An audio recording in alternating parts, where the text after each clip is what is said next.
to introduce our friend and comrade, a tireless organizer, an advocate on behalf of the people of Illinois, Senator Robert Peters.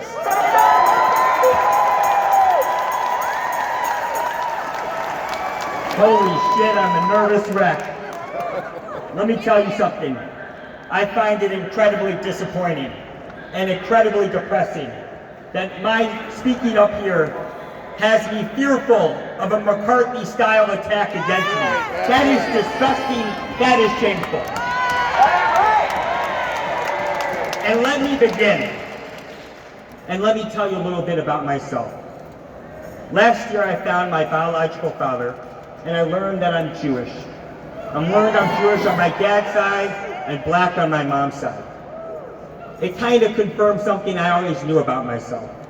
I knew it from my friends and my family, and I formally converted to Judaism.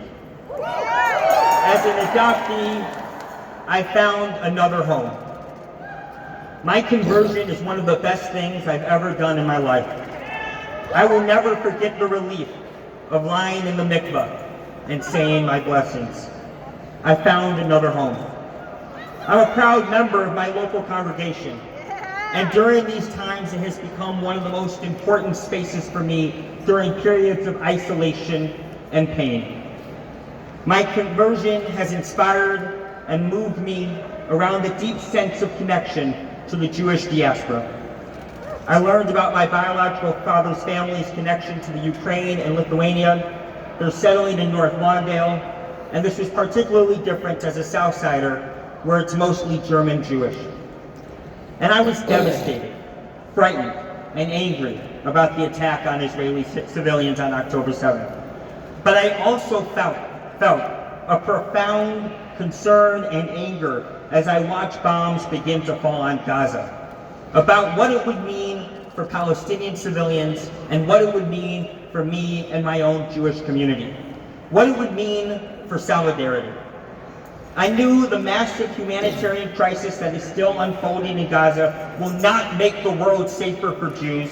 I know nationalist impulses don't do anything to stop anti-Semitism, Islamophobia, and racism. They never have and they never will. No matter the country, right-wing nationalism is a danger to us all.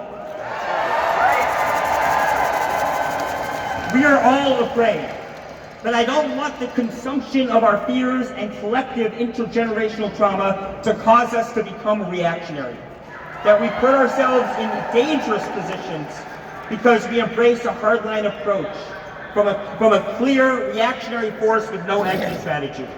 We can't be led by the fools who defend January 6 rebels. We cannot. They don't mean anything to our safety. They are selfish nationalists who do not care about each and every one of us on this global scale. We need solidarity, global solidarity. We can't have people preach to Kudalam one day and then say drop bombs the next day. That's not how this works. And look, I work with people who are survivors of violence and crime. I work with people who are survivors of gender-based violence. I think about this story on the west side of Chicago where there was a mass shooting. 14, 15 people were shot in the house. Kids were murdered. And violence interrupters went to the scene and they were able to negotiate a ceasefire. If we can do that on the west side of Chicago, why the fuck can't we do it in the Middle East? I talk to people. They work in hospitals. They talk to people who are victims of extreme violence. And they get them to calm down. They say, I understand that you have pain and you have trauma and that you are angry. The problem is that violence begets more violence, and that begets more violence. How is it that disproportionately bombing the crap out of kids is going to make you safer? I don't know how they can be the arbiters of what keeps people safe when they're acting so violent and ignorant. I know what safety is. We all know what safety is. Take a deep breath. Take a moment. Don't overreact. Don't be a reactionary fool who's led us to this point anyway. We can't let people of failure continue to push us in more failure. So, speaking on this shouldn't be a courageous act. It's kind of wild that is. That's right. And look, we have to sit with nuance. It's difficult. Right. Everyone should. And we have to understand our history. So we have to say, we have to lift up our voices. We have to say we shall overcome. You can't speak about how much you care about the civil rights movement and then ditch it when it's convenient for your ideological view. Of course we need hostages home, and we need a fucking ceasefire. So here's what I'll say. Biden, Blinken, everybody, we need a negotiated peace, and we need a ceasefire now. Solidarity.